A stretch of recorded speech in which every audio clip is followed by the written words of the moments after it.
بسم اللہ الرحمن الرحیم، السلام علیکم ناظرین۔ آج ہم موجودہ جو ملکی صورتحال ہے اس کے حوالے سے بات کریں گے، جس کے آپ کو معلوم ہے کہ مہنگائی دن بدن بڑھتی جا رہی ہے۔ دوسری طرف لوگ بجلی کے بلوں کے حوالے سے پریشان ہیں، اور چینی کی آپ باؤ دیکھیں اور اس طرح کے یعنی چینی، چاول، اشیاء خوردنوش غریب کے پہنچ سے باہر ہو رہا ہے۔ تو اس حوالے سے آج ہم بات کریں گے، اور ہمارے اسٹوڈیو میں بلوچستان کے بلکہ ملکی سطح کی جانب پہچانے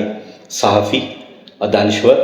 شہزادہ ذوالفقار صاحب ہمارے ساتھ ہیں۔ شہزادہ صاحب، اپنے اسٹوڈیو میں آپ خوش آمدید کہتے ہیں۔ شکریہ جی۔ آپ ہمیں یہ بتائیں کہ جب سے ہم دیکھ رہے ہیں کہ عمران خان کا دور ختم اور جو صورتحال بنی وہ آپ کے سامنے ہے، اس کے بعد تمام پارٹیوں نے اتحاد کیا، لیکن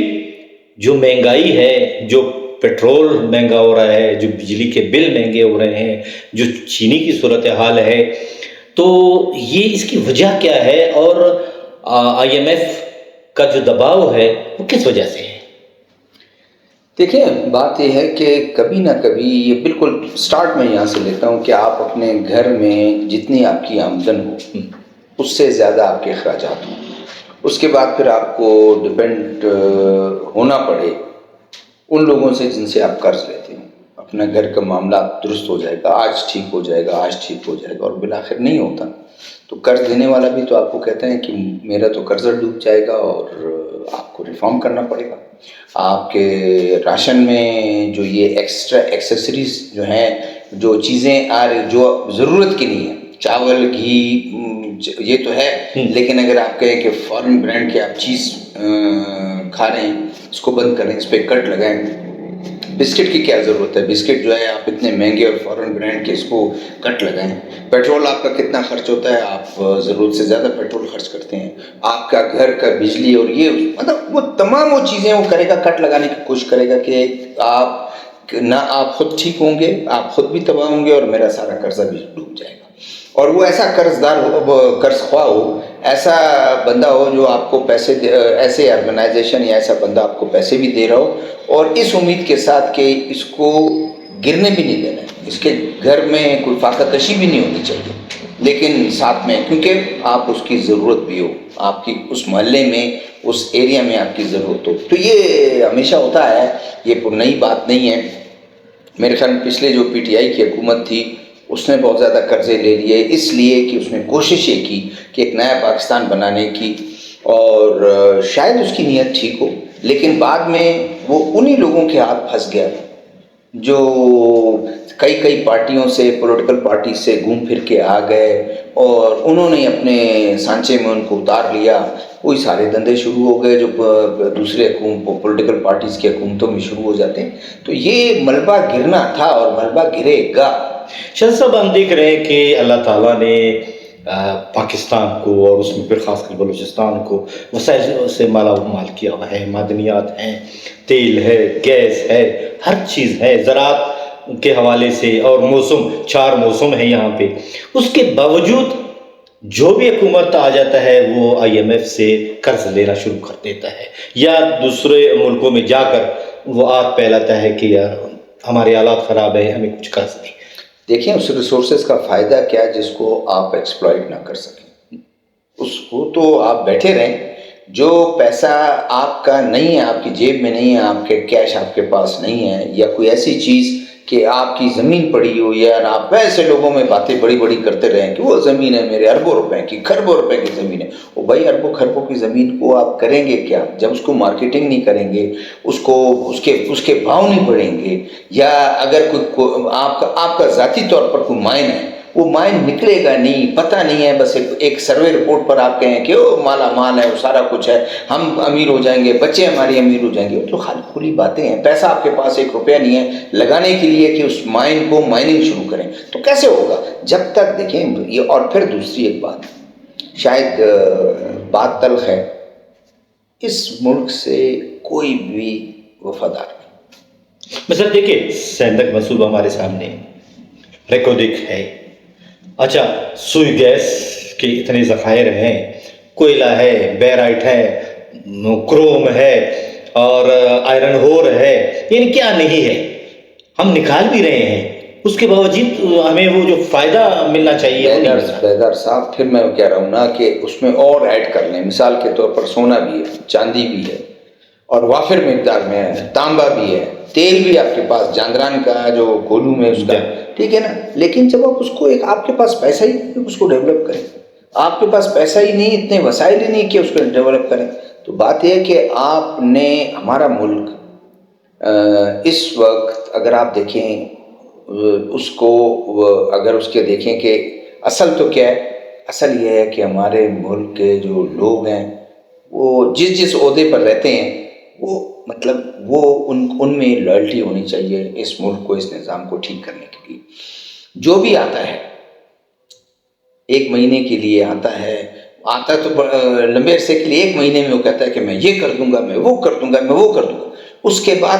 وہ جو سسٹم ہمارا جو غلط ایک سسٹم ہے، وہ سسٹم اس کو سک کرنا شروع کر دیتا ہے، اس کو خود بخود اس سسٹم میں نچوڑ کے اندر دلدل کی طرح لے جاتا ہے، پھر وہ بھی یوز ٹو ہو جاتا ہے، وہ کہتا ہے بس ٹھیک ہے بھائی، ان کو منسٹر بنا دو، اس کو وہ کر دو، اس کو۔ وسائل بالکل ہمارے پاس ہیں۔ سب سے زیادہ مجھے میں اتنا ٹیکنیکل آدمی نہیں ہوں، ایک سوال خود میں اپنے سے بھی کرتا ہوں، میں آپ سے بھی کرتا ہوں، جو آپ کے دیکھنے والے ویورز ہیں ان سے بھی کرتا ہوں، کیا وزیر اعظم الیکٹڈ ہو، نگران ہو، وہاں سے لے کر نیچے تک یہ نہیں ہو سکتا ہے کہ ہم اپنے خرچے اخراجات کو کٹ لگائیں؟ ملک اس وقت بحران ہے، یعنی پچھلے دنوں تو آپ نے دیکھا ہے، ہمیں IMF نے جب تک وہ نہیں کیا تھا تو ہم ڈیفالٹ پر جا رہے تھے، ہم بینکرپسی کی طرف جا رہے تھے۔ تو بہتر یہ نہیں ہے کہ آپ کا ایک بجلی کی سسٹم دیکھیں 40% تو آپ کی لائن لاسز ہے، یعنی سسٹم آپ کا رسٹڈ ہو گیا ہے، زنگ آلود ہوتا جا رہا ہے۔ کبھی یہ 20-30 سال پہلے اس کے ریشو کم تھا، یہ 20% تھا، 22%، کیوں بڑھتا جا رہا ہے؟ اگر آپ نے اس پر کام نہیں کیا، اس کو امپروو نہیں کیا، جاتے جاتے آپ کا 60 سال۔ اچھا، اسی طرح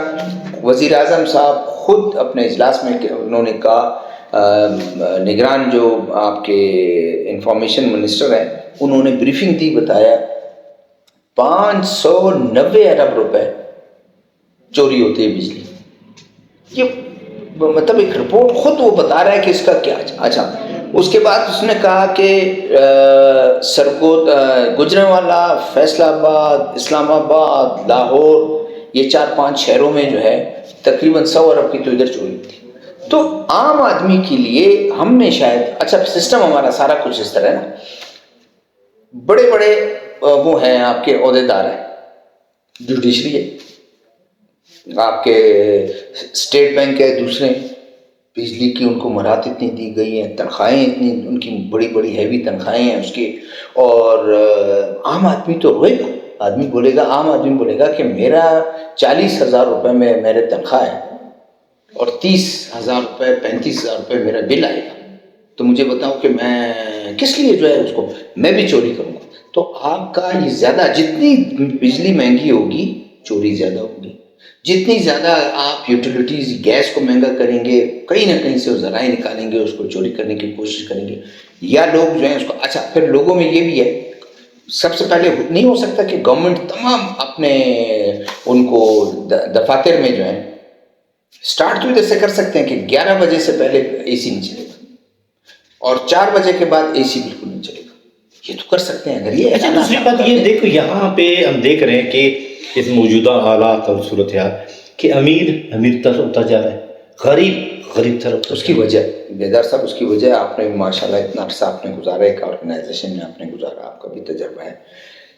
یہ۔ وہ کل کوئی ایک میں نے دیکھا ہے اس کا سوشل میڈیا پر ایک لطیفہ تھا کہ لوگ ڈیول نیشنلٹی کے باوجود بھی پاکستان میں رہ رہے ہیں، کیوں رہ رہے ہیں؟ ایک تھوڑا مزاحیہ تھا، تو اس سے جب جواب پوچھا تو اس نے کہا اس لیے کہ دنیا میں کہیں بھی شارٹ کٹس نہیں، اور یہاں پہ پیسے کمانے کے کہیں پر شارٹ کٹس نہیں ہیں سوائے پاکستان کے، تو ہم کیوں جائیں؟ نیشنلٹی تو ہماری ہے ادھر باہر کے کہیں کی بھی ہوگی، لیکن اس لیے ادھر رہ رہے ہیں کہ ظاہر ہے اس میں شارٹ کٹس ہیں، سہولتیں ادھر ہیں، آپ بہت آرام سے سیاست میں آ جائیں، اگر حکومت کے کسی اس میں آ جائیں، ملازمت میں آ جائیں، بس آپ اس کے بعد پھر آپ کو کرتے نا۔ دیکھیں نا، میں صوبہ بلوچستان کی مثال ہے، گورنمنٹس پچھلے 20 سال سے 30 سال سے گورنمنٹس کو اگر آپ دیکھ لیں کہ یہ کبھی پاکستان کے کسی اس میں نہیں ہے، صوبے میں نہیں ہے کہ P S D P total آپ نے حوالے کر دیا الیکٹڈ لوگوں کے، ایم پی ایز اور منسٹرز کے، ایم پی ایس کے حوالے کر دیا۔ میں اس دن کیا تھا، یہ بالکل میں دعوے سے کہہ رہا ہوں، میں گیا تھا فائنینس ڈپارٹمنٹ، وہاں میں نے ایک سینئر عہدیدار سے بات کر رہا تھا، اس نے کہا کہ ہماری جو بجٹ اور اس کے حساب سے 1.5 سے 2 ارب روپے جو ہے ایک ایم پی اے سال کا لے جاتا ہے۔ کس طرح لے جاتا ہے؟ میں نے اسکیمات کر دی، کوئی چیک کرنے والا نہیں ہے، فج اسکیمات بھی ہیں، وہ بھی ہیں، 1.5 سے 2 ارب روپے آتا ہے، 20% بھی اس میں لگا دیں، کہاں پہنچا؟ 40 کروڑ روپے تو آپ نے سال کے کما لیے۔ میں بول رہا ہوں کہ تباہی، میں یہ کہہ رہا ہوں کہ جو آپ کہہ رہے ہیں نا کہ یہ کیوں اس طرح ہو رہا ہے، غریب امیر، امیر غریب، یہ سب سے بڑی وجہ یہی ہے۔ آج آخری بات کروں گا، آپ اپنے سوال کرتے ہیں، اس کے بعد یہ پورے سسٹم کو آپ دیکھ لیں، گھر کے اندر ٹھیکیدار پیدا ہو گئے، کوئی کام، پیسے اربوں روپے لگ رہے ہیں کام پر، سڑک جو ہے سال کے بعد دھل جاتا ہے، بلڈنگ جو ہے وہ افتتاح ہونے سے پہلے کریکس اس میں آ جاتے ہیں۔ تو یہ سمپل ایک بات ہے، اس کی وجہ سے کیا ہے؟ اس کی وجہ سے آپ کا بلوچستان کا نوجوان وہ مایوس ہوتا جا رہا ہے، اور وہ مایوسی میں کیا کرے گا؟ بہت کمزور ہوگا، خود ایڈکشن کا شکار ہوگا، وہ پینا شروع کر دے گا، تھوڑا اور مضبوط ہوگا تو وہ 1-2 کلو جو ہے لے کر کہیں نہ کہیں لے جائے گا، 50,000 روپے کما لے گا، اور اس سے مضبوط ہوگا تو وہ دور۔ شاہ صاحب آخری سوال مختصر ہے، اس کا حل کیا؟ حل بتا دیں۔ اس کا حل یہ ہے کہ اگر آپ پورے ملک کی بات کرتے ہیں، آپ کو آسٹیریٹی ڈرائیو پر جانا پڑے گا، شاہ خرچیاں آپ کو ختم کرنی پڑیں گی، اور بڑے بڑے ہیوی جو بیٹھے ہیں، ایون جوڈیشری میں جو بیٹھے ہوئے ہیں جن کی 15 لاکھ روپے تنخواہ ہے، آپ 5 لاکھ روپے تو کٹ لگائیں، 1 ملین آپ کے لیے کافی ہے، سارا کچھ یہ آپ کو مراد مل رہی ہیں، گاڑیاں مل رہی ہیں، یہ مل رہی ہیں، اس کو کٹ لگائیں، اور یہ جو اسپیکر اور یہ جو وزیر اعظم اور صدر کا جو ہے آپ نے مراد ریٹائر ہونے کے بعد اس کی مراد اس کو کٹ لگائیں، اس پہ سیکیورٹی کٹ لگانے کے بعد آپ ایک آسٹیریٹی کا دوسرا اے سی کا، اسی طرح گاڑیاں، اسی طرح پیٹرول پہ کٹ لگائیں کہ اگر آپ 1000 لیٹر آپ اس کو پیٹرول دیتے ہیں، 1000 لیٹر میں حیران ہوں ایک بندہ کرتا کیا ہے، روزانہ جو ہے وہ جا کے لاہور تک اور اسلام آباد اور روز کے درمیان ٹریول کرتا ہے۔ آپ جب اس کو کٹ لگائیں گے، یہ ملک کی صورتحال ہے۔ دوسرا آپ کا، اور ٹیکس کا کلیکشن کو بہتر بنائیں، اس کو ہیوی نہ کریں، ٹیکس کو اگر ہیوی کریں گے چوری کرنے کے زیادہ ہوگا۔ یوٹیلیٹیز بل کو آپ اس کو ماڈریٹ رکھیں کہ لوگ پے کرنے کی عادت ڈالیں۔ بلوچستان کی جہاں تک بات ہے، میں سمجھتا ہوں کہ آپ کو کرپشن پہ تھوڑا سخت ہاتھ رکھنا پڑے گا، ایک دوسرا گورننس کو آپ بہتر کرنا پڑے گا، ٹیچر اسکولوں میں آئے، ڈاکٹر ہاسپٹلز میں آئے، کالج اور یونیورسٹی میں پڑھانا شروع کریں، تاکہ نوجوان جو ہے اس کو اس سسٹم پر اعتبار آئے، اور وہ پھر دوسرا جو اس نے جو رخ اختیار کیا ہوا ہے، جس کو کہتے ہیں میٹل روڈ سے وہ ڈائیورشن میں مڑا ہے، وہ میٹل روڈ پر آئے، اور میٹل روڈ پہ جو ہے وہ پورا یقین کرے اس سسٹم پر، ایک ملک کے نظام پر یقین کرتے ہوئے آگے چلے۔ بہت بہت شکریہ شہزاد ذوالفقار صاحب کہ آپ نے بڑی اچھی باتیں کی، اور چونکہ بلوچستان کے حوالے سے آئندہ پروگرام میں ہم بات کریں گے۔ ناظرین، آپ نے شہزادہ ذوالفقار صاحب کی باتیں سنی، اور اللہ کرے کہ جو تجاویز شہزادہ ذوالفقار صاحب نے دی ہمارے حکمران اس پر عمل کریں، شاید ہمارے ملک کی اور ہمارے لوگوں کی تقدیر بدل جائے۔ قیوم بیدار کو اجازت دیجیے، اللہ حافظ۔